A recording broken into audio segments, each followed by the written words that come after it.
2 के। कितने बच्चों को सेक्शन 2 के बारे में नॉलेज है बेटे कि क्या होता है सेक्शन 2 में?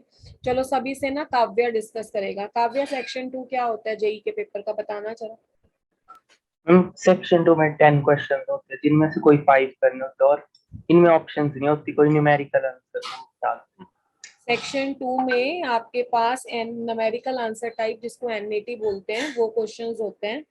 एंड उनमें क्या करना होता है ना, आपको होते तो 10 क्वेश्चंस हैं बट 5 अटेम्प्ट करने होते हैं। पर एक बात और है कि उसमें तो ऑप्शन नहीं मिलेगा, तो आपकी एक्यूरेसी के हिसाब से उस हिसाब में उसमें आपको देखा जाता है, इवेल्युएट किया जाता है। ठीक है।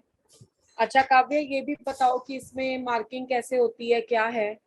वुड देयर इज, बोलो। मैम पहले इसमें नेगेटिव मार्किंग नहीं होती, पर इस ईयर से इसमें नेगेटिव। शाबाश, वेरी गुड। देखो ऐसे अपडेट रहना चाहिए। पहले इसमें ना कभी भी आज तक किसी भी एग्जाम में जो एनएटी टाइप है ना उसमें नेगेटिव मार्किंग नहीं होती थी। अब इस सेशन से इसमें नेगेटिव मार्किंग है, just as your initial session. तो इस सेक्शन पे भी हमें अच्छा खासा फोकस करना है, क्योंकि अगर हमारे 5 क्वेश्चंस इसमें से पहले 30 करने होते थे जेई में, अब 25 है, आपको 5 का और ग्रेस है। ठीक है ना। तो इस सेक्शन को करते हैं, ये तुम्हारा फुल लेंथ पेपर 1 है। एंड आई जस्ट वांट कि सारे बच्चे इसको करेंगे, यू कैन से अपनी कॉपी पे भी करेंगे। और कल जो पेपर 1 है, फुल लेंथ पेपर 1 है, वो मैं आज कंप्लीट कर दूंगी। आपके सर दूसरे केमिस्ट्री वाले फुल लेंथ पेपर 2 कवर कर देंगे, और फिर थर्ड और फोर्थ जो भी होगा हम सिंगल डे में वो कवर अप कर देंगे। उससे क्या होगा कि आपको थोड़ा ना जैसे फुल लेंथ पेपर करोगे तो बेटा एक आइडिया मिल जाएगा। तो जैसे क्वेश्चन है कि मेरे पास क्वेश्चन की दी हुई है मोलालिटी, है ना, मोलालिटी ऑफ सॉल्यूशन, वो आपने कैलकुलेट करनी है। जिस सॉल्यूशन को कैसे प्रिपेयर किया है, prepared by dissolving 57.2 gram of washing soda in 1.25 liter of water is, अच्छा it is given y into 10⁻⁻2 format में दी हुई है, मोल पर किलोग्राम। आपको क्या करना है, ये ना जो वैल्यू निकालनी है, the value of root of y is that you have to calculate। और इसमें जो एटॉमिक मासेस दिए हुए हैं, सोडियम का वो 23 है, कार्बन का 12 दिया हुआ है, ऑक्सीजन का 16 दिया हुआ है, हाइड्रोजन का 1 दिया हुआ है। अब क्या करेंगे ना, अब मैं आपको 2 मिनट सोचने के लिए दे रही हूँ। आप अपना मोलैलिटी का फॉर्मूला थोड़ा सा रिवाइज करो एंड देन टेल मी कि क्या हो सकता है। चलिए 2 मिनट है बस आपके पास सोचने के लिए।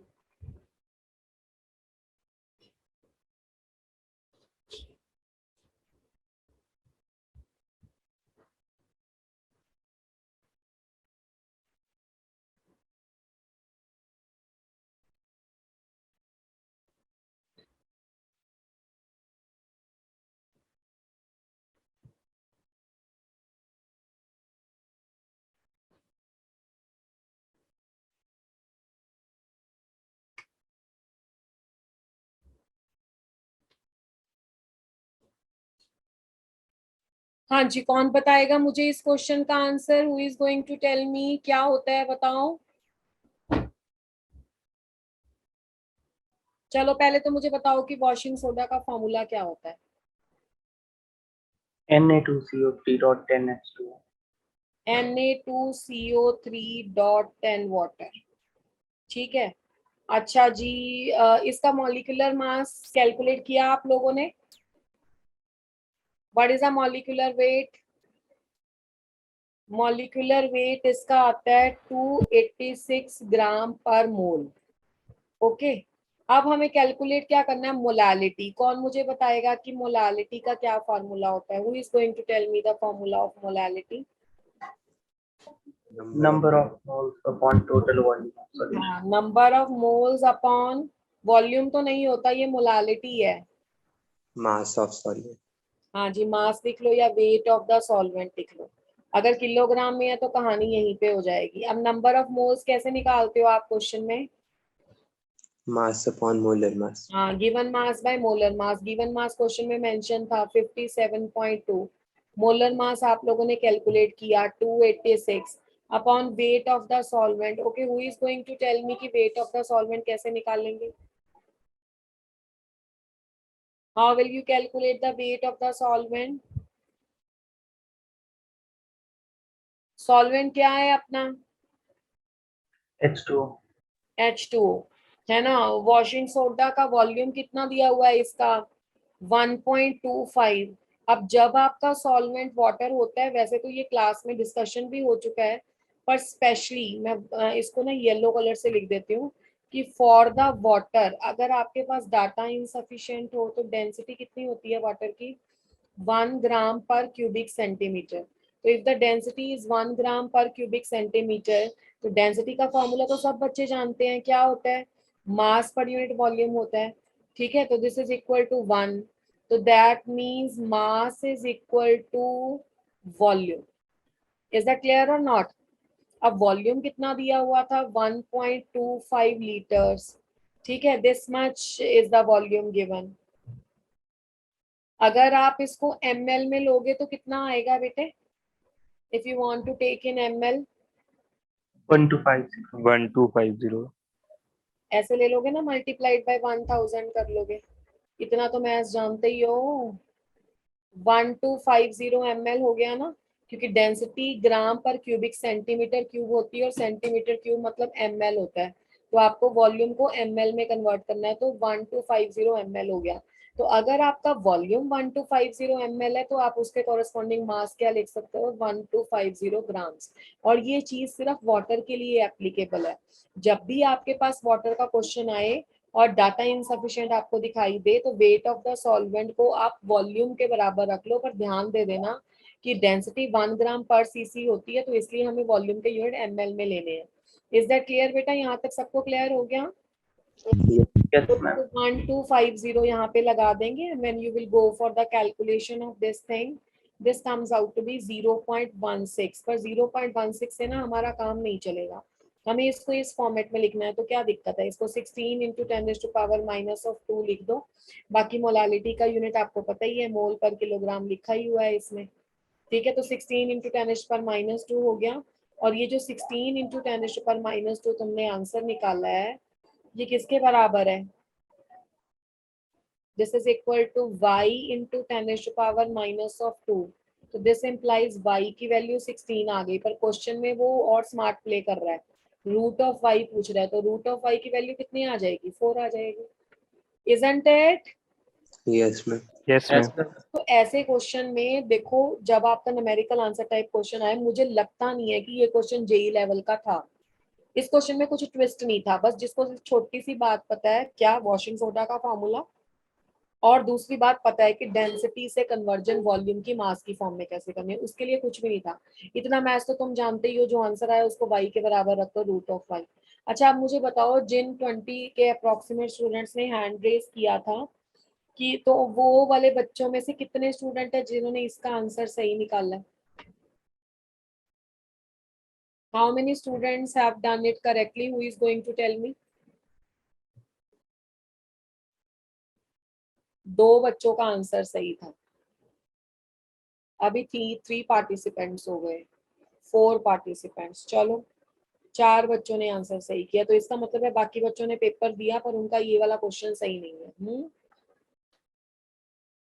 चलिए, गुड गोइंग बेटा, good, you can lower your hands. तो कोशिश पूरी किया करो कि सभी बच्चों ने आंसर करेक्ट देना है वहां पे। अगले वाले क्वेश्चन में ट्विस्ट कुछ नहीं था, बस एक छोटा सा, यू कैन से, मैं ये बोलूंगी कि ऐसे क्वेश्चंस को ना थोड़ा स्टेटमेंट को ध्यान से पढ़ना है। क्वेश्चन नंबर 2 था कि जो आपकी हैलोजेंस हैं, किसको छोड़ के? एक्सेप्ट फ्लोरीन, फ्लोरीन को छोड़ दो। और वर्डिंग पकड़नी थी बस क्वेश्चन की, that is having the n-1 number of empty orbitals, n-1 number of empty orbitals having L is equal to 2 in their excited state, in their excited state, तो value of n कितनी होगी? What is the value of n? अच्छा, कौन बच्चा बताएगा किस बच्चे ने ये एग्जाम में क्वेश्चन किया और उसे स्टेटमेंट समझ भी आ गई है? Anybody in the class who has done this in? मेरे पास ना पूरी लिस्ट है जिन बच्चों ने स्टार्टिंग में क्लास अटेंड करी थी और अभी क्लास में नहीं है। I have a full list, ठीक है? तो इसलिए कोई भी बच्चा मुझे क्लास में से लास्ट तक नहीं दिखना चाहिए।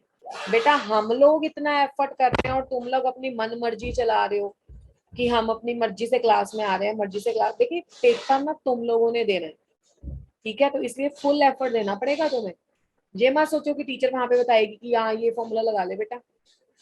अच्छा बताओ मुझे इस क्वेश्चन का क्या मीनिंग है? वेरी गुड, क्या मीनिंग है इस क्वेश्चन का?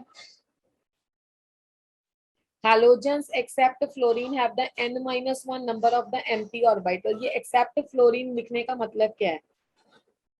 एक्सेप्ट फ्लोरीन लिखने का मतलब है कि बाकी जितनी भी हैलोजेंस है ना उसमें empty d ऑर्बिटल होता है। Except fluorine all the halogens have the empty d orbital, all the halogens have the empty d orbital। इसको छोड़ के बाकी सारी हैलोजेंस में empty d ऑर्बिटल्स होते हैं। कोई भी हैलोजन आप उठा सकते हो। मैंने आपके पास फ्लोरीन, क्लोरीन, चलो मैं ब्रोमीन उठा लेती हूँ, है ना? बहुत से बच्चों ने ये क्वेश्चन जब देखा मैंने क्लोरीन से अटेम्प्ट किया था तो उन्हें लगता है कि इसलिए आंसर इसका इतना आ गया। तो आज मैं ब्रोमीन से क्वेश्चन कर रही हूँ। ब्रोमीन के पास इलेक्ट्रॉनिक कॉन्फ़िगरेशन हो जाएगी 4s2 and 4p5। तो जब 4s2 4p5 होगा बेटे, ये आ गया 4s2 and 4p5, ठीक है? तो अब इस क्वेश्चन में सबसे पहले तो empty d ऑर्बिटल प्रेजेंट है, ठीक है? Here is a empty d orbital present.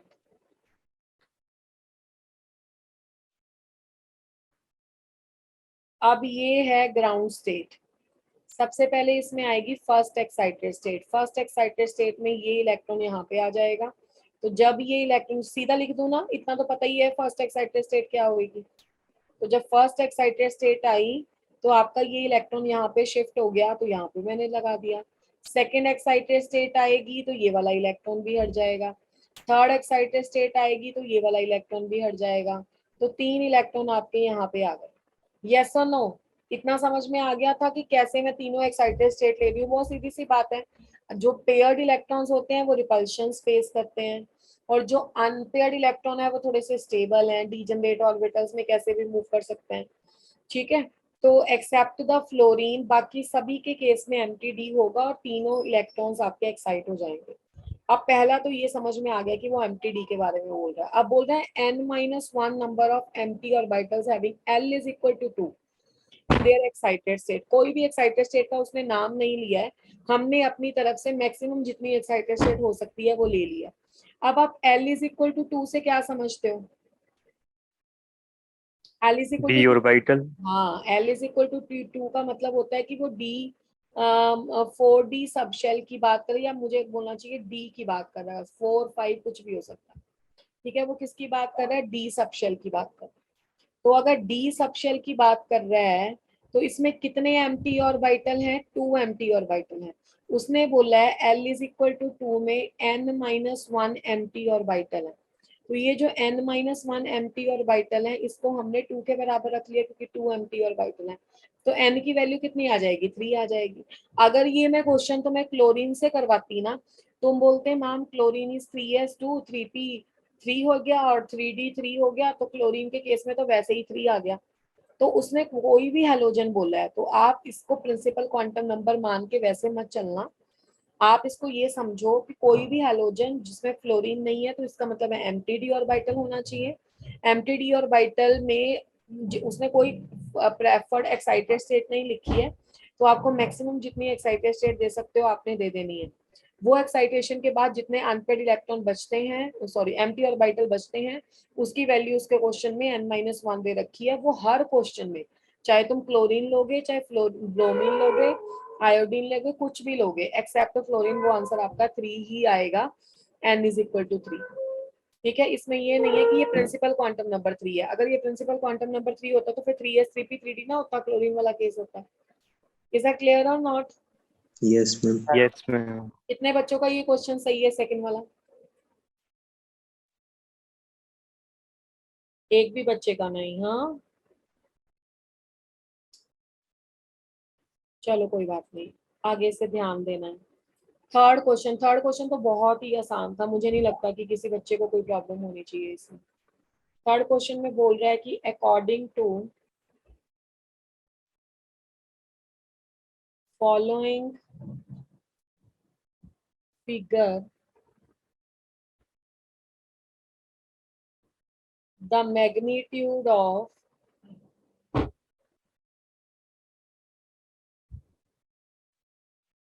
activation energy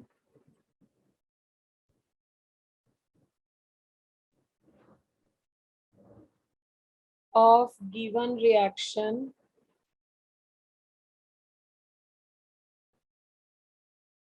बेटा रिएक्शन ना कुछ ऐसे लिखा हुआ है उसमें, देखो रिएक्टेंट के बाद के दिया हुआ है रेट कांस्टेंट, और यहाँ पे दिया हुआ है प्रोडक्ट, ठीक है, और is equal to dash kilo joule per mole. Are बोल रहा है कि 8.314 लेने की जरूरत नहीं है, सिर्फ 8 ले लो, 8 जूल पर केल्विन पर मोल। ठीक है, अब आपके पास ये आ गया log of k that is equal to 1 by t and this is a negative slope and the slope in the question is mentioned as minus of 7.5 because graph ही आपको शो कर रहा है ये। जरा मुझे कैलकुलेट करके बताओ and tell me which equation you will apply in order to solve it. Which equation you will use if you want to solve it. Arrhenius equation. शाबाश। बताना बेटे आर्हीनियस इक्वेशन का फार्मूला शेयर करो अपने friend से। K equals to capital A e to the power minus EA upon T. हाँ जी, तो ये क्वेश्चन में कितना आपने आंसर निकाला? How you have proceeded, you will tell me कि क्या दिमाग में आया था जब तुम पेपर में ये क्वेश्चन कर रहे थे, कैसे किया? जिस मैम बच्चे ने किया है वही बताएगा, जिस बच्चे ने अभी सॉल्यूशन देखा है वो नहीं, जिसने एग्जाम में किया किसी बच्चे ने एग्जाम में, क्या हुआ नहीं किया था तुमने? आप लोगों ने नहीं किया एग्जाम में ये question? k is equal to a e raised to power ea by rt, तो इसमें क्या दिक्कत थी क्वेश्चन में, मुझे बताना जरा। अच्छा लॉग लेके बताओ, मेरे साथ लो, लॉग लोगे तो क्या होगा? log of k is equal to, log दो चीजें मल्टीप्लाई में होती हैं तो क्या हो जाता है? अरे तुम जेई वाले बच्चे हो भाई। Plus. हाँ, तो log ऑफ a हो जाएगा plus log of e raise to power minus ea by rt हो जाएगा। वैसे तो मुझे ये वर्ड लिखना नहीं चाहिए था, पर चलो मैंने लिख दिया। log एंड e एक दूसरे का रेसिप्रोकल होते हैं, दिस इज 1 बाई e, तो ये log ऑफ a हो जाएगा minus of ea by rt, this is equal to log of k। ऐसी इक्वेशन बना पाए थे तुम वहां पे? yes ma'am. y is equal to M X plus C हो गया ना बच्चे, तो y is equal to M X plus C में y एक्सिस तो तुमने log ऑफ k कर दिया और x एक्सिस में 1 बाई टी किया हुआ, तो इस इक्वेशन की स्लोप कितनी आ गई बताओ जरा मुझे, पढ़ के बताओ स्लोप कितनी आई? minus EA upon R. Minus E. Minus E upon. हाँ, तो स्लोप कितनी दी हुई थी? Minus of 7.5। आर की वैल्यू वो तुम्हें बोल ही रहा है कि तुम इतनी ले लो, तो E A is equal to R multiplied by 7.5, that mean to से कितना था आर तुम्हारा? 8 ना, 8 मल्टीप्लाइड बाय 7.5, तो 8 मल्टीप्लाइड बाय 7.5 कितना आ गया? वैसे तो ये आंसर ना, ये 7.5 जो आपका लिखा हुआ था आंसर मैं आपका किलो जूल में ही निकाल के दे देती हूँ, that comes out to be 6, ठीक है, किलो जूल पर मोल। इतना आसान क्वेश्चन ना बहुत कम चांसेस होते हैं एग्जाम में आए जिसमें हमें कुछ भी नहीं करना, क्योंकि आंसर किलो जूल में पूछा हुआ था। ठीक है, तो कितने बच्चों ने ये क्वेश्चन सही किया? काव्या, एक बच्चे ने क्लास में सही किया, इतना आसान क्वेश्चन जिसमें आप इंटरप्रेट भी कर सकते हो कि इक्वेशन में स्लोप ये होगी, दिस एंड दैट। प्रिंस तुम्हारा नहीं सही हुआ, कोमल का सही हुआ है, अच्छा अच्छी बात है। मानसी का, मानसी किया था बेटे? यस मैम, बट मैम गलत है। क्या गलत आया? मैम मैंने स्टेटमेंट देख के ही छोड़ दिया, मैंने अगला हाँ पता, ये क्वेश्चन। बिल्कुल सही बोल रहा है प्रिंस, बिल्कुल सही बोल रहा है। कई बार पता क्या होता है, ये मैंने पर्सनली भी ऑब्जर्व किया, ये तो फिजिकल केमिस्ट्री की बात कर रहे हो, स्पेशली ना ऑर्गेनिक केमिस्ट्री में पता क्या होता है, एक बार ना डीएनपी वाला क्वेश्चन आया था, जो एनसीईआरटी में सॉल्यूशन में नहीं दिया हुआ, इतना बड़ा स्टेटमेंट वाला कि ये डीएनपी था, ये कीटोन और एल्डिहाइड का डिफरेंशिएशन था, ये टेस्ट देता है, ये टेस्ट नहीं देता, और उसमें डीएनपी डाला, ये हो गया, ये कलर आ गया, वो मतलब मैं कह रही हूँ कि अगर सिंपल कन्वर्जन कोई एग्जामिनर देता ना तो शायद उससे मुश्किल होती, पर वो बिल्कुल सीधा क्वेश्चन था, मतलब क्या वाटर का ही तो जो उस पे लॉस होना होता है। मोस्ट ऑफ द टाइम ना हम स्टेटमेंट देख के ही क्वेश्चन छोड़ देते हैं, और आजकल क्या बोलूं मैं तुम्हें, मुझे वर्ड यूज करना चाहिए, बड़े फैशनेबल से क्वेश्चन बनाए होते हैं, मॉडर्न से, क्योंकि अपने पास तो देखो हर क्वेश्चन नया आता है जेई में, ऐसा तो है नहीं है कोई लास्ट ईयर का एज इट इज उठा के डाल देना उन्होंने, कॉन्सेप्ट तो सारे वही देते हैं, तो थोड़ा सा पॉलिशिंग की हुई थी क्वेश्चन की। तो आधी जंगना बच्चा हम तब हार जाते हैं जब हम क्वेश्चन पेपर में से क्वेश्चन को देख के पढ़ते ही नहीं, हम इम्पल्स सिंपल वाले में लग जाते हैं, हाँ जिसमें टाइम लग रहा है, और इसमें कुछ भी नहीं था, मतलब मैं ना भी ये सारी इक्वेशन लिखती ना तुमसे पूछती तो मुझे झट से आंसर दे देते कि ma'am minus E A by R slope होता है, तो minus E A by R में ई ए वो पूछ रहा है, आर उसने दिया हुआ है, किलो जूल में आंसर निकालना, दैट्स इट। बताओ मुश्किल था? No ma'am. ये तो नहीं था कि आर की वैल्यू जूल में दी हुई है, पर तुम क्या यूज करोगे आर की वैल्यू, किलो जूल में यूज कर लेते हैं यहाँ पे, ठीक है, तो 10⁻³ ले लेते हैं, ठीक है, तो आपको उस हिसाब से आंसर मिल जाता है। तो इसलिए ना क्वेश्चन को देख के डरना नहीं है।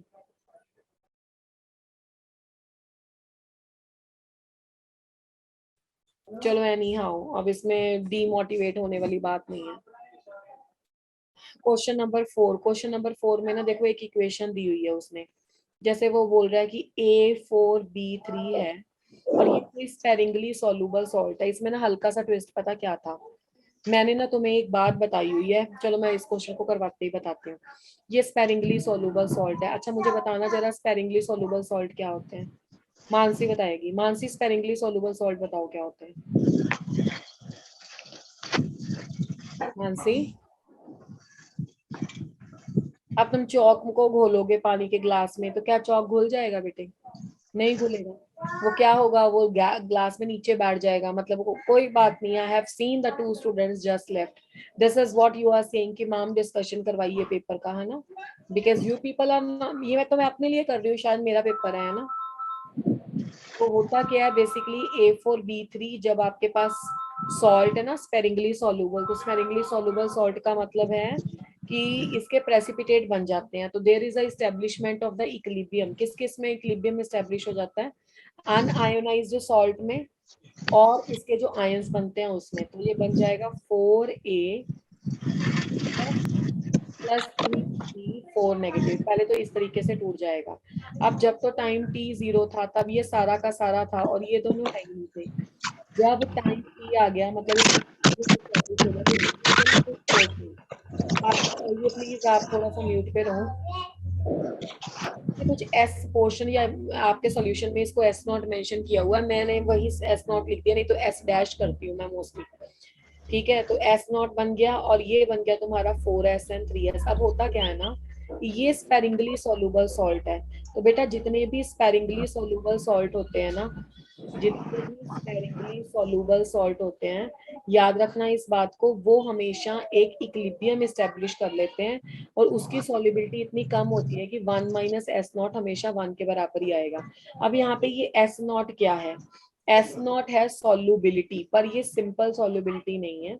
सॉल्युबिलिटी का यूनिट क्या होता है बेटे, सॉल्युबिलिटी का यूनिट होता है ग्राम, ठीक है, ग्राम पर लीटर, पर ग्राम पर लीटर वाली सॉल्युबिलिटी को जो हम जब हमने चैप्टर किया था ना आयनिक इक्विलिब्रियम तब हमने एस लिखा था, पर आप देखना मैं यहाँ पे इसको एज अ कंसंट्रेशन यूनिट लूंगी। तो जब आपको लिखना सॉल्युबिलिटी ही है, पर अगर उसको कंसंट्रेशन टर्म में यूज करना है ना, तो आप या तो उसको एस डैश लिख लेना या उसको एस नॉट लिख लेना। तो वो कंसंट्रेशन बन गई। अब कंसंट्रेशन का यूनिट क्या होता है, मोल पर लीटर होता है। और मोल पर लीटर, ग्राम पर लीटर को मोल पर लीटर में कैसे बदलते हैं, कैसे बदलते हैं ग्राम पर लीटर को। तो जो आपकी सॉल्युबिलिटी दी हुई है ग्राम वाली, उसको मॉलिक्यूलर वेट से डिवाइड कर दो। ठीक है, तो ग्राम बाय मॉलिक्यूलर वेट, तो ये आपकी बन जाएगी एस नॉट। ठीक है, तो ये बस एक फंडा है। और ये मैंने जब क्लास में क्वेश्चन करवाया था ना, मैंने तब भी बताया था। ओके बेटा, नो प्रॉब्लम मानसी।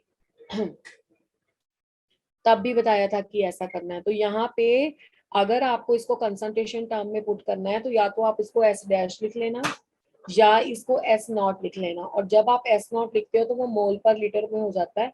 वो नॉर्मल सॉल्युबिलिटी ग्राम पर लीटर में होती है, स्मॉल एस। और ये सॉल्युबिलिटी जो आपकी सिंपल ग्राम पर लीटर में थी, उसको आप मॉलिक्यूलर वेट से डिवाइड कर दोगे तो ये बन जाएगा। ठीक है, बाकी तो आपको फॉर्मूला पता ही है, how you people are giving the formula of KSP. KSP के फॉर्मूला में you have to just apply the same as you are doing the equilibrium constant. a3 plus raised to power 4, b4 negative raised to power 3. So this comes out to be 4s naught power 4 and 3s naught power 3. Okay, so when you will solve this ना, आप इसको पहले digits को separate कर लो। 4 raised to power 4, 3 raised to power 3 और s not की power आ जाएगी इसमें 7। ठीक है, अब ये s नॉट क्या है, s नॉट ये है, देखो मतलब आपका s नॉट है, s से कैसे रिलेट करता है, ये दोनों बराबर है। s not is equal to s by molecular weight. मैं फिर से लिख देती हूँ, s not is equal to s by molecular weight. यानी कि अगर तुम सॉल्युबिलिटी निकालना चाहते हो ना, तो तुम एस नॉट को मॉलिक्यूलर वेट से मल्टीप्लाई कर सकते हो ऐसे। ठीक है, या आप जस्ट मिनट, मैं इसको ना थोड़ा सा वो कर देती हूँ ताकि आपको स्पेस मिल जाए।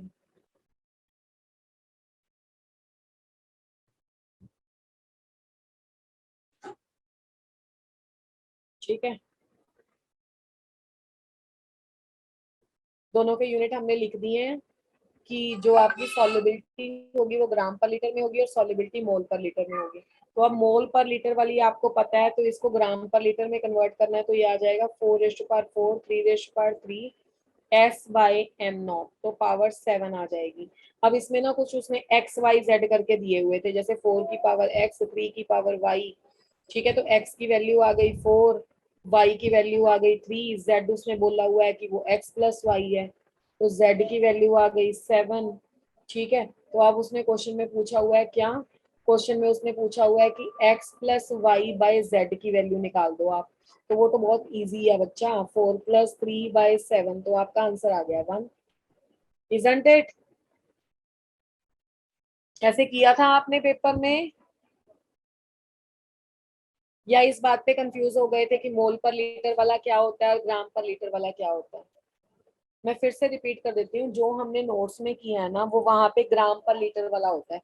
पर आप देखो ना कि हम यहाँ पे कंसंट्रेशन पुट कर रहे हैं, तो कंसंट्रेशन का यूनिट होता है मोल पर लीटर। तो जो आपके पास स्टोइकियोमेट्रिक कोएफिशिएंट है उसकी पावर्स तो हमने सिंपल लगा दी, मैथमेटिकल फैक्टर्स अलग कर लिए। अब ये तुम्हारा किस में आ गया, मोल पर लीटर आ गया। मोल पर लीटर को आपने कन्वर्ट करना ग्राम पर लीटर वाले में। मॉलिक्यूलर वेट से डिवाइड कर दोगे तो मॉलिक्यूलर वेट हट जाएगा, उसमें से आ जाएगा तुम्हारा ग्राम पर लीटर वाला क्वेश्चन। तो उसमें x+y बाय z की वैल्यू पूछी हुई है, वो आपने कैलकुलेट कर लेनी है। मैम हाँ जी, मैम अगर z और x प्लस वाई इक्वल है, तब इसका आंसर तो हमेशा ही 1 है। एक बार दोबारा से बोल बेटे। अगर z और x प्लस वाई इक्वल है, तो x plus Y upon z तो हमेशा ही 1 होगा। एक मिनट, मैं थोड़ी सी आवाज मेरे पास ज्यादा है यहाँ पे, जस्ट मिनट।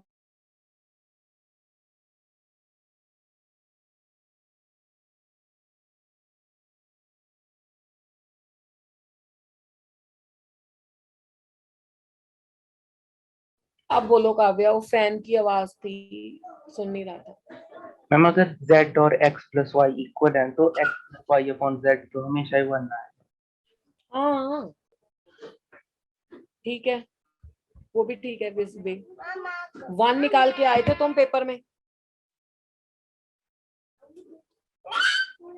1 आया था पेपर में कि नहीं निकाला था?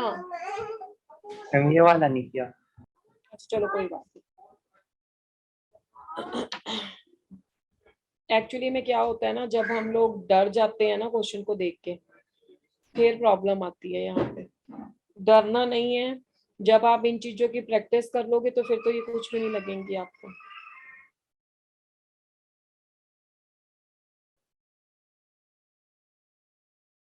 बाकी बच्चों ने किसी ने भी नहीं किया ये? No ma'am. कितनी देर तक हम ऐसे बोलेंगे नो मैम, आखिरकार तो करना पड़ेगा। क्वेश्चन नंबर 5 में देखिए क्या होता है।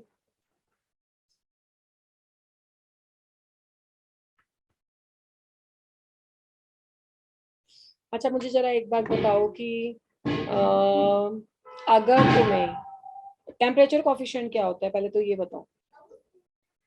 What is the value of temperature coefficient? Who is going to tell me what is the value of temperature coefficient? Chemical kinetics में टेम्परेचर कोफिशिएंट का मतलब क्या होता है?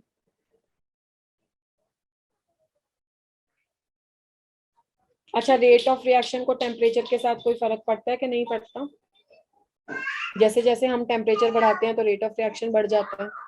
अगर हम बोलते हैं कि किसी टेम्परेचर पे जिसकी वैल्यू T डिग्री सेंटीग्रेड है, रेट कांस्टेंट है K, ठीक है, और या एक मैंने ले लिया कोई टेम्परेचर जो है ऊपर वाले टेम्परेचर से 10 डिग्री ज्यादा, ठीक है, उस पे रेट कांस्टेंट की वैल्यू हो गई K डैश। तो जो K डैश बाय K है या जो K2 बाय K है, ये डबल हो जाता है अगर आपका जो टेम्परेचर है वो पहले टेम्परेचर से कितना बढ़ जाए, 10 डिग्री बढ़ जाए। तो ये जो आपके पास रेशो आ गई ना, तो that is called as a temperature coefficient. Temperature coefficient क्या आ गया आपके पास, इसका 2 आ गया है ना। रेशो मतलब इसकी दो डिफरेंट टेम्परेचर पे जिसकी 10 वैल्यू है, ठीक है। तो बेसिकली इसका काइनेटिक्स से ये लेना देना है कि जैसे जैसे टेम्परेचर बढ़ता है रेट ऑफ रिएक्शन बढ़ता है, तो के की वैल्यू बढ़ जाती है। जैसे उसने बोला है for a certain electrochemical reaction the value of the cell potential, हमारे पास क्या मेंशन है, द वैल्यू ऑफ द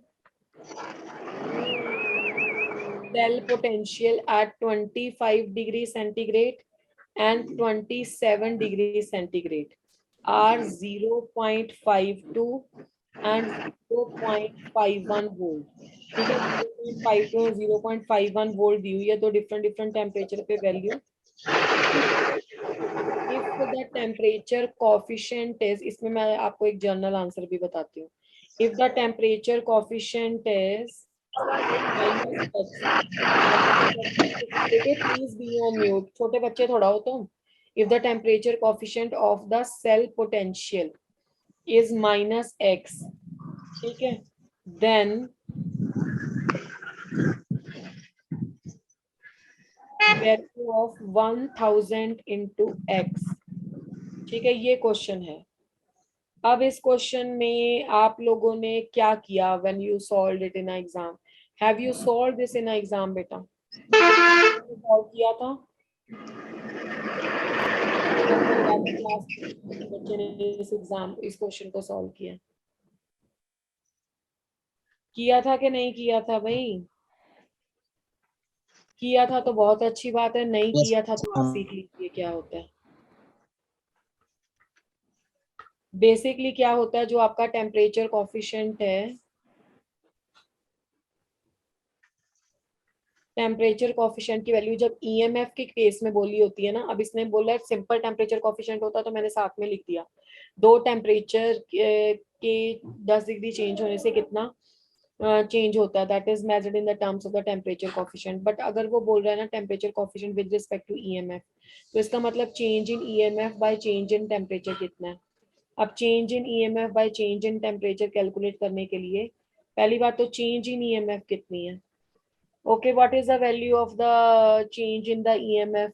अगर उसने बोला the value of the cell potential at 25 degree centigrade and 27 degree centigrade are 0.52 and 0.51, तो दो दिए हुए हैं तो चेंज निकालना है तो निकल जाएगा माइनस करके। आपने देखा है फाइनल वाला कम हो रहा है और इनिशियल वाला ज्यादा है, ठीक है, तो आंसर जो आएगा वो आपका माइनस में आएगा, ठीक है, तो -0.01 आ गया। अब कितना डिग्री टेम्परेचर चेंज हुआ है, 25 से 27 डिग्री तक तुम गए हो, तो 2 डिग्री टेम्परेचर चेंज हुआ है, तो ये जो आपका आंसर बन के आता है वो -0.005। पोटेंशियल का क्या यूनिट होता है, वोल्ट, साथ में आ जाएगा केल्विन। अब उसने क्या कहा है कि ये जो आंसर है ना ये -x के बराबर है, तो -x आ गया 0.005 वोल्ट पर केल्विन, ठीक है। तो इससे अगर आपको -x का वैल्यू 1000x निकालने को बोला है, वो भी और आसान कर दिया तुम्हारा काम। 1000x निकालने को बोला है तो वैल्यू उसकी 5 आ गई। देखो ऐसे क्वेश्चंस में मुझे लगता नहीं है कि तुम्हारा पेन भी चला होगा, पेन भी चलाने की जरूरत नहीं है, अगर थोड़ा सा भी आइडिया ले लेते। सिंपल टेम्परेचर कॉफिशिएंट मतलब सिंपल एक कांस्टेंट फैक्टर आ गया कि टेम्परेचर के चेंज होने से रेट कांस्टेंट कितना चेंज होगा, रेट कांस्टेंट का तो यूनिट सेम ही होगा ना, तो K2/K1 तो एक कांस्टेंट नंबर ही होगा। अब इसमें बोल रहा है temperature coefficient of cell potential, मतलब ईएमएफ कैसे टेम्परेचर से चेंज हो रही है, तो change in EMF by change in temperature. Change in EMF को आप फाइनल माइनस इनिशियल करते हो, उससे तुम्हें पता लग जाएगा कि माइनस साइन आता है, माइनस माइनस आपस में कैंसिल आउट हो जाएंगे और जो आपका आंसर है वो प्लस में आ जाएगा। फिर उसने छोटा सा ट्विस्ट ये डाल दिया कि हो सकता है कि आप पेपर में 0.005 लिखा हो, उस बच्चे का भी गलत हो जाएगा।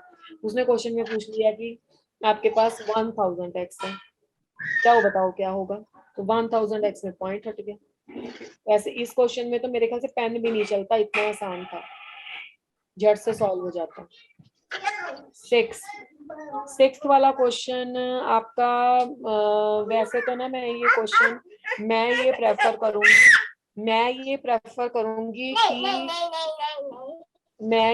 करूंगी कि ये वाला जो क्वेश्चन है ना आपको सॉल्व भी नहीं करना। मैं आज नहीं, कल अप टू 10 PM आपके पास एक काइनेटिक्स की लिस्ट आएगी फॉर्मूलाज की, उसमें ना मैं तुम्हें बता दूंगी, कुछ चीजें लिखी होंगी, वैसे तो मैंने क्लास में भी बताया है when we had solved.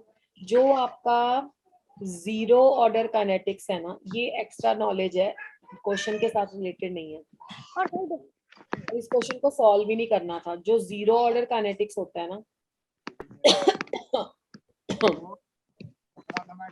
zero order kinetics is the only kinetics which go to completion. सिर्फ जीरो ऑर्डर काइनेटिक्स ऐसा काइनेटिक्स है जो रिएक्शन पूरा होता है, एक्सेप्ट जीरो ऑर्डर काइनेटिक्स कोई भी काइनेटिक्स कंप्लीट नहीं होता, except zero order kinetics any order kinetics can't be completed, any order kinetics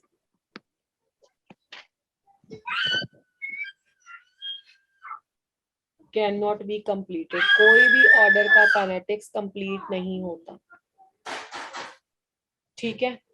तो अब जब आपको फर्स्ट ऑर्डर के सिनॉप्टिक नोट्स लिखेंगे मिलेंगे ना, उसमें लिखा होगा कि T 100% या T completion that is equal to infinity. इसका मतलब ये हुआ कि ये जो आपका फर्स्ट ऑर्डर काइनेटिक्स है वो कभी कंप्लीट होगा ही नहीं, और फर्स्ट ऑर्डर काइनेटिक्स हमेशा होता है रेडियो एक्टिव डिसइंटीग्रेशन, और जो रेडियो एक्टिव डिसइंटीग्रेशन है ना वो रिएक्शन कभी भी कंप्लीट नहीं होते, वो कुछ ना कुछ बच ही जाता है। और मेरे नोट्स में ये भी बात लिखी हुई है कि 99.9% जो है ना वो कंप्लीट हो जाता है, 99.9% 10 टाइम्स होता है टी हाफ का। अब जिस बच्चे ने मेरे नोट से प्रेपरेशन की है जेई की, उसको तो ये कहानी पेपर में जाके रिपीट करनी ही नहीं पड़नी, नहीं तो बाकी बच्चे क्या करेंगे, फर्स्ट ऑर्डर काइनेटिक्स लगाएंगे, फर्स्ट ऑर्डर काइनेटिक्स की आधी वो इक्वेशन लगाएंगे, integrated rate law k is equal to 2.303 by t log of a naught by a, ये इक्वेशन लगाएंगे, उसमें 99.9 फिट करेंगे, कैलकुलेशन करेंगे, फिर आंसर निकालेंगे। अदरवाइज जो आपका t 99.9% है उसकी वैल्यू आती है 10% अप्रोक्सीमेटली ऑफ t हाफ, ठीक है। तो इसमें कुछ ऐसा ही दिया हुआ था कि कितने टाइम्स आती है, तो n की वैल्यू इसमें 10 आती है और क्वेश्चन में कुछ n/2 पूछा हुआ था, वो आपके पास 5 हो जाएगा। तो ऐसी छोटी छोटी चीजें अगर आप नोट्स में से देख के रखते हो ना तो क्वेश्चन में आपको प्रॉब्लम नहीं होती, ठीक है। Yes, ma'am. Yes ma'am. Question number 7, question number 7 NCERT से है क्वेश्चन। मतलब एनसीईआरटी ये बात बोलती है कि आपने ना हाइपोहेलस एसिड सुने होंगे। हाइपोहेलस एसिड्स होते हैं बेसिकली, देखो एक होता है एसिड जिसमें, ये भी कुछ एक्स्ट्रा नॉलेज ही है, जो आपका एसिड होता है ना, देखो बहुत सिंपल सी बात है इनऑर्गेनिक के कॉन्सेप्ट से कि एसिड में H होता है इलेक्ट्रोनेगेटिव एलिमेंट के साथ। तो जो आपका H है वो इलेक्ट्रोनेगेटिव एलिमेंट के साथ होता है। अगर हम किसकी बात कर रहे हैं, हम एसिड की बात कर रहे हैं। बात समझ में आई मेरी? अब जो होता है ना हाइपोहेलस एसिड,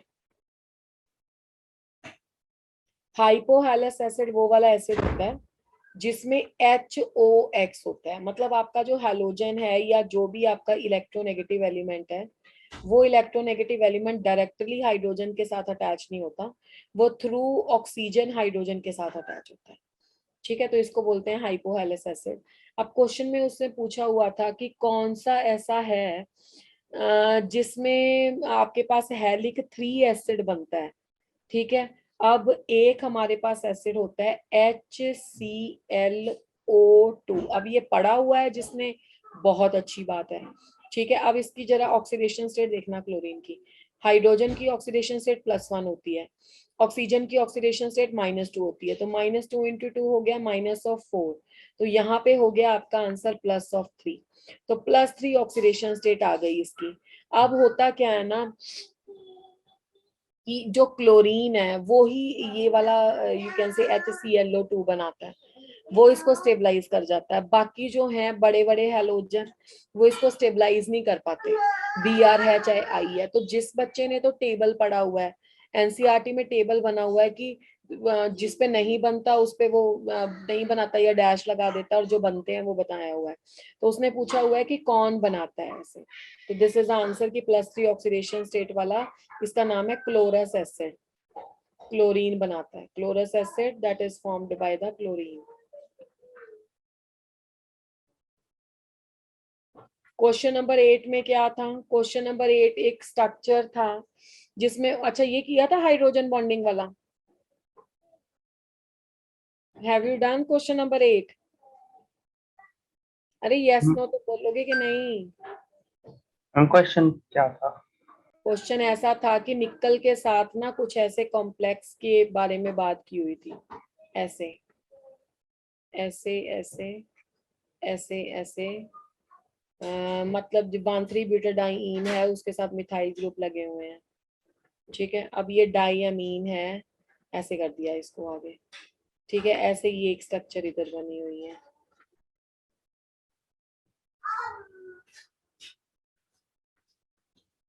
ठीक है, ये हो गया निकल।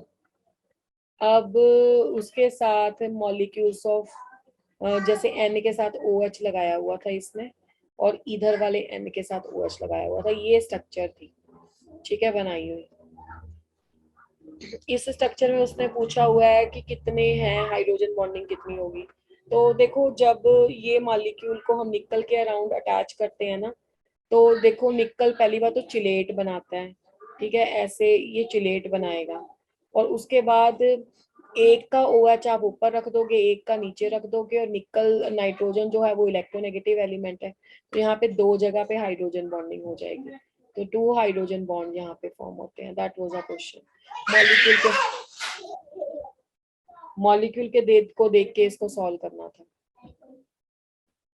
क्वेश्चन नंबर 9 में पूछा हुआ था कि BDC से बेंजीन कैसे बनता है। अच्छा, ये तुम्हें एनसीईआरटी का रिएक्शन बताया हुआ है। कौन बताएगा कि BDC से बेंजीन कैसे बना सकते हो? What are the ways? एक तो याद होगा तुम्हें, जिंक डस्ट वाला याद है, इससे रिडक्शन होता है। अगर हम पहले BDC को वाटर के साथ ट्रीट करते हैं ना, अच्छा मुझे बताओ BDC को वाटर के साथ वार्म करते हैं तो क्या बनता है? अरे एनसीईआरटी का रिएक्शन है, BDC को वाटर के साथ वार्म करो तो क्या बनेगा? शाबाश, बहुत अच्छी प्रेपरेशन चल रही है तुम्हारी। Phenol, phenol. फिनॉल को जिंक डस्ट के साथ ट्रीट करते हैं तो इकलौता रिएक्शन था, ये एनसीईआरटी में भी लिखा हुआ है कि आपके पास बन जाता है बेंजीन।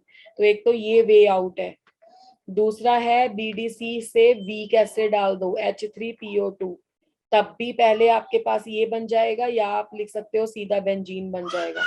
तीसरा वे है वीक एसिड में आप ETOH भी ले सकते हो। ये मैं अपनी तरफ से नहीं लिख रही, ऑप्शन उसने दी हुई थी कि किस किस केस में बेंजीन बन सकता है। तो दो ऑप्शन तो आपको ऐसे छांटनी है कि अगर आपके पास पेपर में कोई वीक एसिड आ गया तो काम कर लो। तीसरा पानी के साथ वार्म करके जिंक डस्ट। तो आंसर आना था 3 वेज। 3 वेज आर देयर जिससे आपका जो BDC है वो कन्वर्ट होता है बेंजीन में। क्वेश्चन नंबर 10 बहुत ही आसान क्वेश्चन था। उसमें पूछा हुआ था, let me give you the complete statement. क्या दिया है इसमें, मेरे पास कट के आ रहा है क्वेश्चन। HNO3 में जरा नाइट्रोजन की ऑक्सीडेशन स्टेट बताना मुझे जल्दी से, कितनी होती है। हाँ, क्वेश्चन ये रिपीट क्वेश्चन है, सारे ही वैसे तो रिपीट है इस वाले के। उसने बोला है कि क्रोमियम एंड द एल्यूमिनियम जो है ना, ये डिसॉल्व नहीं होते मिनरल एसिड में, क्योंकि इनके ऊपर एक पैसिव फॉर्म बन जाती है ऑक्साइड की। ठीक है, number of the atoms in the one molecule of the acid X is. ठीक है, पहली बात तो जो इसका क्वेश्चन प्रीवियस ईयर में पूछा गया था वो उल्टा पूछा गया था। वो ये पूछा गया था कि HNO3, ठीक है, इसकी पैसिवनेस, मतलब अगर ये एक पैसिव लेयर फॉर्म कर लेता है तो कौन सी मेटल इससे प्रोटेक्ट हो जाती है। तो आंसर उसमें से चूज करना था एल्यूमिनियम। ये था प्रीवियस ईयर क्वेश्चन। अब इस पैसिव क्या होता है, जैसे आप इलेक्ट्रोकेमिस्ट्री में पढ़ते हो, मान लो मेरे पास जिंक है। ठीक है, अब जिंक का ऑक्सीडेशन पोटेंशियल अच्छा खासा है, मतलब जिंक का रिडक्शन पोटेंशियल कम है, उसकी ऑक्सीडाइज होने की ज्यादा टेंडेंसी है। तो हमें क्या करना है कि हमें जिस मेटल को ऑक्सीडाइज होने से बचाना है ना, हम उसके ऊपर जिंक की एक परत चढ़ा देंगे, उसकी प्लेटिंग कर लेंगे। अब जिंक की ऑक्सीडाइज होने की टेंडेंसी ज्यादा है, तो जिंक ऑक्सीडाइज हो जाएगा, वो मेटल प्रोटेक्ट हो जाएगी। तो हम उसे बोलेंगे कि वो मेटल के ऊपर ना एक पैसिव लेयर फॉर्म हो गई है जिंक की, and that process actually is called as a galvanization, अगर जिंक चढ़ाते हैं तो। इसमें क्या है कि क्रोमियम एल्यूमिनियम मेटल्स को हम बचाना चाहते हैं। अब इसके ऊपर एक ऑक्साइड की लेयर बच जाती है, वो है HNO3, ठीक है, जिससे ये प्रोटेक्ट हो जाते हैं। अब इसमें क्वेश्चन तो ये पूछा हुआ था, कई पेपर्स में प्रीवियस ईयर में इसका क्वेश्चन ये पूछा हुआ है कि कौन सी मेटल है, तो आप क्रोमियम या एल्यूमिनियम याद रख सकते हो। इसमें ये पूछा हुआ है कि number of the atoms in the one molecule of the acid X is, मतलब इसके कितने मॉलिक्यूल यूज होते हैं, तो वो 5 मॉलिक्यूल यूज होते हैं। ये जिस बच्चे ने पढ़ रखा है वो आराम से कर सकता है, otherwise it is difficult to interpret.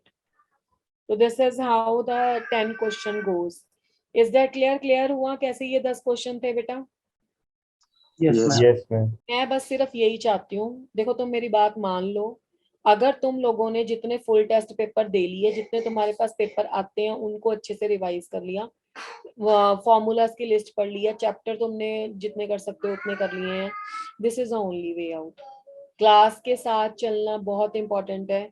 अब ये बच्चे स्टार्टिंग में 34 थे, अब ये जो 27 रह गए, तो आपको क्या लगता है कि मतलब पेपर ऐसे ही क्लियर हो जाता है बिना क्लास अटेंड किए, क्वेश्चन को देख के घबरा के छोड़ने से? सारे तुम्हारे जैसे ही होंगे, ये मत सोच के चलना कि सबको सब क्वेश्चन आते हैं। हो सकता है तुम्हारा पार्ट कोई स्ट्रांग है, दूसरे का कोई वो वाला पार्ट वीक हो, तो सब एक जैसे ही होते हैं। पेपर जब प्रिपेयर करके जाते हैं अपनी तरफ से फुल एफर्ट रखो। मुश्किल आएगा सभी के लिए, मुश्किल आएगा, इजी आएगा सभी के लिए, इजी आएगा, तो इसलिए डरना नहीं है। अब जैसे पेपर में से कुछ क्वेश्चन मैं डिस्कस कर देती हूँ, वैसे तो काफी क्वेश्चन मैंने जो उस वाले बैच में डिस्कस किए थे आपके रैंकर्स बैच में। अब जैसे क्वेश्चन था इसमें आया हुआ, ये तो कर लिया था हमने। अच्छा, देखो इसको डायरेक्ट क्वेश्चन बोलते हैं। एक क्वेश्चन इसमें पूछा हुआ था, एडिपिक एसिड किसका मोनोमर है? Adipic acid is monomer of. अब ऐसे वाले क्वेश्चन में मुझे बताओ कि अगर किसी ने पॉलीमर में सिर्फ, देखो पॉलीमर वाला जो चैप्टर है ना, उसको प्रिपेयर करना बहुत आसान है। Why it is easy to prepare the polymer chapter? Because polymer वाले चैप्टर में ट्विस्ट आता ही नहीं। Most of the time we are expecting a direct question कि वो पूछ लेगा कि इसका मोनोमर बताओ, इसका यूज बताओ। जैसे एक बार ये भी क्वेश्चन आया हुआ था कि कौन सा ऐसा पॉलीमर है जो, या ऐसा पॉलीमर का मोनोमर यूनिट बताओ जो नॉन स्टिक यूटेंसिल्स की कवरिंग होती है। क्या है वो पॉलीमर, क्या होता है उसमें मोनोमर? जो नॉन स्टिक यूटेंसिल्स होते हैं उसके ऊपर क्या चढ़ाया जाता है? क्या उसका मोनोमर यूनिट होता है? What is the monomer unit of that? हाँ, टेफ्लॉन। अभी एक बच्चे को पता है, क्योंकि जो बच्चा पढ़ता है, जिसने देखा है, अभी तो आप लोग पेपर भी दे आए हो, तो ये करना पड़ेगा बेटे। जैसे इन्वायरमेंट, इतने छोटे छोटे चैप्टर जो हैं, जो डायरेक्ट क्वेश्चन है, वो नहीं हम आप लोगों को ऐसे करवा सकते। थोड़ा सा तो एफर्ट करना पड़ेगा ना हमें। जितना टाइम लगेगा अपनी तरफ से हम पूरी एफर्ट करेंगे, तो थोड़ा सा तो लेके जाना पड़ेगा ना उस चैप्टर को साथ अपने। तो पॉलीमर वाला चैप्टर, इन्वायरमेंटल केमिस्ट्री वाला चैप्टर, बायोमोलिक्यूल वाला चैप्टर, ये आप लोग थोड़ा सा खुद करो, ठीक है। अब काव्या को पता है तो बाकियों को क्यों नहीं पता? तो एडिपिक एसिड, अच्छा वो तो हो गया आपका Teflon. Adipic acid is the monomer of, क्या आंसर है इसका? किसका मोनोमर है ये? नायलॉन 6। नायलॉन 66 का। और ये इतना इंपॉर्टेंट क्वेश्चन है, पता नहीं, मेरे ख्याल से आपके स्टेट बोर्ड्स में भी हर चीजों में आता है। नायलॉन 66 क्या फॉर्मूला होता है इसका? हेक्सामिथाइलिन डाइअमीन एंड एडिपिक एसिड, दो होते हैं इसके, दोनों लिख देती हूँ। हेक्सामिथाइलिन, ये भी पूछता है वो कई बार पूरा। कि एक ऐसा क्वेश्चन भी आता है पॉलीमर में कि ये कंडेंसेशन पॉलीमर है, ये किस टाइप का पॉलीमर है? तो हेक्सामिथाइलिन डाइअमीन एंड एडिपिक एसिड, ठीक है। ये जो आपके पास हैं, ये आपके हैं इसके पॉलीमर। अच्छा, जैसे एक क्वेश्चन उसने पूछा हुआ था, ये क्वेश्चन मैंने पिछली क्लास में आपको कराया है। एक बड़ी बहुत बढ़िया बात की थी उसने। उसने ना एक कंपाउंड का ना नेम बदल के दे दिया। जैसे उसने दे दिया, और हम पढ़ के गए हैं यहाँ पे EDTA, ठीक है ना। उसने लगा दिया, ये मैंने कराया है डिस्कशन तुम्हारी क्लास में शायद, इथिलीन डाइअमीन, हम टेट्रा एसिटेट आयन बोलते हैं ना, अब इसने बोल दिया इथेनिल डाइअमीन ट्राई एसिटेट लिख दिया, ठीक है। थोड़ा सा नाम में गड़बड़ कर दिया। और उसके बाद पूछ लिया कि मैक्सिमम डेंसिटी कितनी हो सकती है। अब इसमें ना दो बातें हैं, जिस बच्चे को ये बात पता है उसके लिए क्वेश्चन कुछ भी नहीं था। जो आपका EDT है ना, जब मैंने आपको पढ़ाया भी है तब भी बताया होगा कि ये फ्लेक्सीडेंटेट लिगेंड है। फ्लेक्सीडेंटेट लिगेंड का मतलब होता है कि जब इसका मन करता है ये 6 की 6 डेंटिसिटी भी शो कर देता है।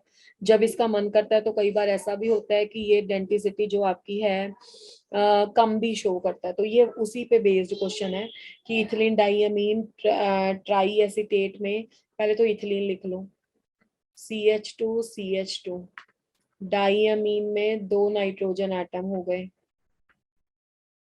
तो CH2COO नेगेटिव, ठीक है, CH2COO नेगेटिव। और यहाँ पे हो गया एक हाइड्रोजन और दूसरा हो गया CH2COO नेगेटिव। तो ट्राई एसिटेट ये ग्रुप हो गया। अब आपके पास कितने हैं? ये आ गया डोनर एटम, ये आ गया डोनर एटम, 2, ये 3 है, ये 4 है और ये 5 है। तो 5 हो गई इसकी डेंसिटी। अगर वो आपसे ये भी पूछता है कि कौन कौन से एटम्स इन्वॉल्व हैं, तो 3 तो है इसमें O नेगेटिव एंड 2 है इसमें नाइट्रोजन, ये इसमें इन्वॉल्व हैं जो डोनर एटम्स हैं। ये क्वेश्चन पूछा हुआ था। अच्छा, एक मुझे हल्का सा ये लगा कि जैसे एक ना ब्लू बेबी सिंड्रोम वाला क्वेश्चन था, वो तो मैंने तुम्हें बता दिया था, तो क्या रिपीट क्वेश्चन है। हाँ, एक क्वेश्चन इसमें ये पूछा हुआ था, ये भी डिस्कशन हो चुका है, सीरियम वाला। ऑर्गेनिक वाला भी डिस्कशन हो चुका है, पेरोक्साइड वाला भी डिस्कशन हो चुका था, SN1 SN2। हाँ, ये बता देती हूँ एक, ये वैसे तो मैंने वहां पे बताया, पर फिर भी कुछ बच्चों को थोड़ा सा इसको, जैसे ना पेपर में ये आया था, CH3C double bond O, CH2 CH2 CH2 CH2, कितने हो गए? 1 2 3 4, C डबल बॉन्ड ONCH3, ये क्वेश्चन आया हुआ था। अब इसमें वो बोल रहा है कि अगर OH नेगेटिव और हीट किया जाए, तो जब भी तुम्हें पेपर में कोई कार्बोनिल कंपाउंड दिखे, जैसे ये कार्बोनिल ग्रुप है, और कार्बोनिल कंपाउंड के साथ तुम्हें हीट का साइन दिखे और बेस का साइन दिखे, तो इसका ये मतलब होता है कि ये एल्डोल कंडेंसेशन है। सबसे पहले तो ये सोच लिया करो कि एल्डोल कंडेंसेशन की सबसे ज्यादा प्रोबेबिलिटी होती है इस क्वेश्चन में आने की। पर अभी तक जो तुमने एल्डोल कंडेंस, मैंने बोला ना कि एल्डोल कंडेंसेशन बहुत रूप बदल के आ सकता है। एल्डोल कंडेंसेशन कई बार आ जाता है क्रॉस एल्डोल, कई बार आ जाता है मिक्स्ड एल्डोल, कई बार आ जाता है इंट्रामोलिकुलर। ये इंट्रामोलिकुलर एल्डोल है। इंट्रामोलिकुलर एल्डोल का मतलब होता है कि आपको दो अलग अलग कंपाउंड कार्बोनिल नहीं मिलेंगे, एक ही मिलेगा। तो this is a intramolecular aldol condensation. तो regarding the intramolecular aldol condensation क्या होगा कि एक में से एल्डोल फॉर्म, एक में से आप ये फॉर्म कर लो और दूसरे वाले को ओपन अप कर लो। तो दिस इज CH, यहाँ से ये नेगेटिव हो जाएगा, ये पॉजिटिव हो जाएगा, और यहाँ पे नेगेटिव प्लस कर लो। बाकी तो जो तुम करते हो वही करोगे। क्या किया था तुमने, नेगेटिव के साथ प्लस का अटैक कराया था ना, तो ये नेगेटिव यहाँ पे प्लस का अटैक करेगा, ये नेगेटिव यहाँ प्लस का अटैक करेगा, और जैसे तुम्हारा हाथ चलता है वैसे चलने दो। CH3 एज इट इज लिखो, C डबल बॉन्ड हो एज इट इज लिखो। अब यहाँ से गिनना शुरू करो, 1 2 3 4 5, बन गया कि नहीं 5 मेंबर रिंग।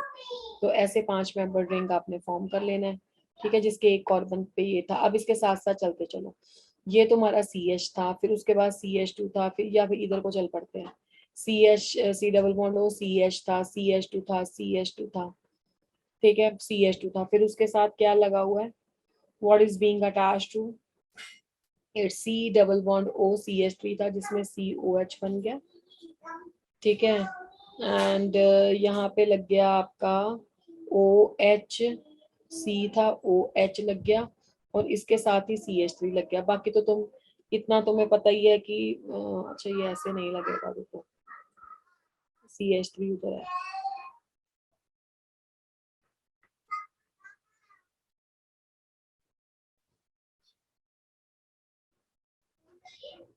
मैं डबल बॉन्ड बना देती हूँ सीधा वो करके। वैसे तो लगेगा यहीं पे ही OH, इसमें से H हटा के सीधा ही मैंने एक ही स्टेप में कर दिया, यानी कि ये तुम्हारा बन गया इन ओल, ओल तो नहीं बोलेंगे, अल बोलेंगे, ये वाला पार्ट बन गया। उसके बाद उसने बोला हुआ था कि इसमें ग्रिग्नार्ड रिएजेंट का एडिशन करो, PHMgBr, PHMgBr की एडिशन करते हैं तो हमें यहाँ पे एडिशन होती है ना, आंसर में ये ऑप्शन बड़े डिफरेंट थे इसके, ये एडिशन हो गई। तो जब एडिशन हो गई तो बन गया COH और CH3 और PH, ये बन गया है ना। अब इतना ज्यादा स्टेरिक हिंड्रेंस तो यहाँ पे स्टेबल नहीं है, तो इसमें PH का माइग्रेशन होता है, और साथ में इसमें एरो में लिखा हुआ था जिंक अमलगम, मतलब रिडक्शन भी कर दो भी, अल्कोहल भी गायब कर दो तुम, इसका मतलब है अल्कोहल भी नहीं रहेगा, तो PH इसके साथ माइग्रेट हो जाता है। तो मैंने क्लास में भी बताया था, इस वाले में CH3 और ये रह जाते हैं बस एक, just a minute,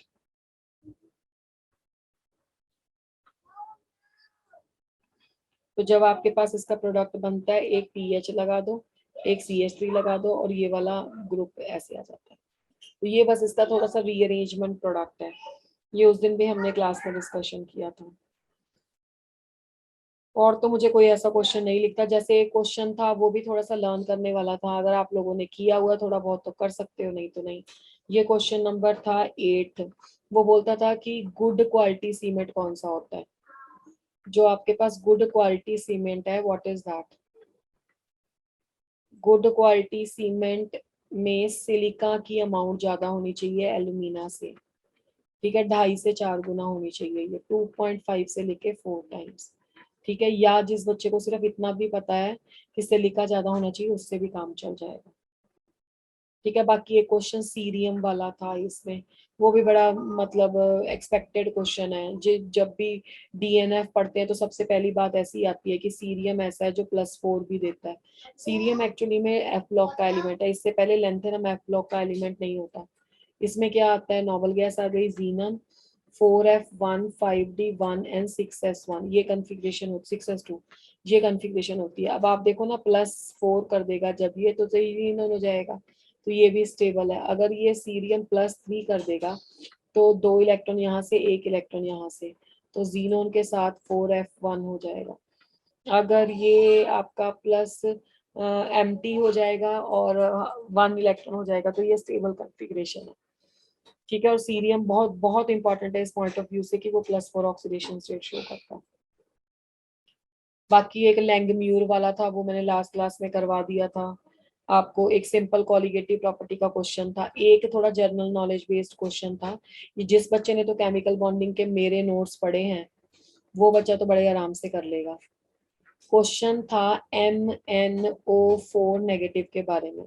MnO4 negative में MnO एक नेगेटिव है तो ये होगा, और बाकी ये होगा। अब देखो सिखाया तो हम लोगों ने शॉर्टकट में तो ऐसे ही होता है, कि ये सिग्मा, ये सिग्मा, ये सिग्मा, ये सिग्मा, 4 सिग्मा और 4 सिग्मा का आंसर sp3। तो बच्चे फटाफट क्वेश्चन टिक करके आ जाते हैं टेट्राहेड्रल।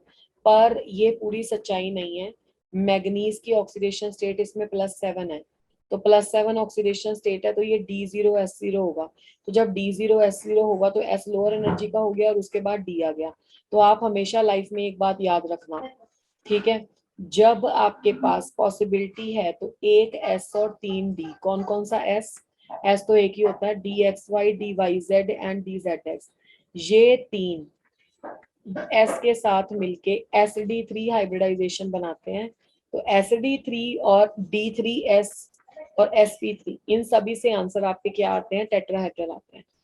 तो इसका आंसर sp3 एग्जैक्टली सही नहीं है, इसका आंसर sd3 है। तो इसलिए इस वाली ऑप्शन को करेक्ट नहीं करना है। इसमें बॉन्ड ऑर्डर से था क्वेश्चन, जब इसकी आप रेजोनेटिंग स्ट्रक्चर बनाओगे ना, आप देखो कि ये जो एक सिंगल बॉन्ड है ये हर जगह पे आता है। तो जब आप इसके बॉन्ड ऑर्डर की कैलकुलेशन करते हो ना, तो आप इसको ऐसे बोलोगे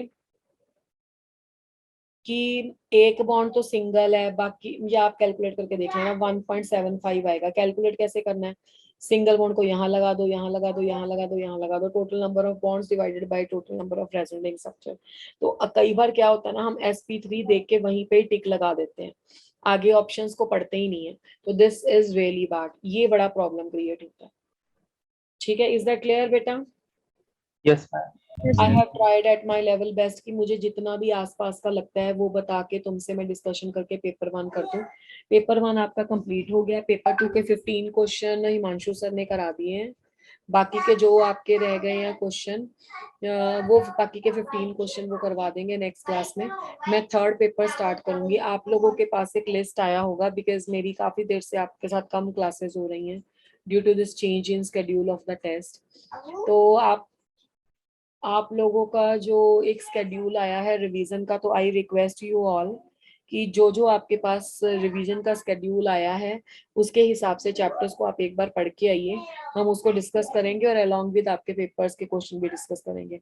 आई am planning to take one of the session with you so that I will get to a clear picture, क्योंकि नीट के साथ मेरे काफी सारे सेशन हो रहे हैं, जेई के साथ बहुत कम हो रहा है और नीट के साथ मेरी इंटरेक्शन भी बच्चों के साथ ज्यादा हो रही है। तो एक बार मैं आप लोगों के साथ बात करके देखूंगी कि क्या आउटपुट है।